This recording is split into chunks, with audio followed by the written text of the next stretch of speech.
Hey folks, welcome to my front yard again. It's the weekend, so I've dressed down. Now, today we're talking about angular momentum. Just like translational momentum, angular momentum is a conserved quantity.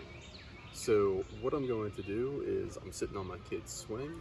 I'm going to start to spin, so I will have an angular momentum. Then I've got this kettlebell. This kettlebell has zero angular momentum, so if I reach down and grab it, it would be roughly equal to a inelastic collision where we had, if we're talking about translational, where we had a moving object colliding with something that's not in motion. So let me spin for a little bit. Oh, one other thing. This isn't a perfect example because we've got an outside torque due to the twisting ropes up above. So it's going to give me an angular acceleration. Normally when we'd be considering something, a system with conserved angular momentum, we wouldn't have an outside torque. Just like we wouldn't have an outside force if we were talking about conservation of momentum problem. So here we go.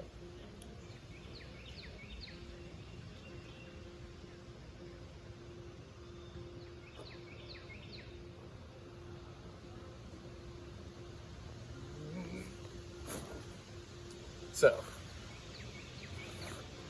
once I grabbed the kettlebell, I slowed down considerably. And that's because I'm adding zero angular momentum to whatever angular momentum I had at the moment. Now, the other thing that we can do with angular momentum that we can't do with regular momentum, so regular momentum, we've got mass times velocity. We can't change an object's mass. But with angular momentum, we're talking moment of inertia times the angular velocity. So if I start to spin, I can change my moment of inertia and I spin a lot slower. So by changing where the mass is distributed, I can get a different rate of angular velocity.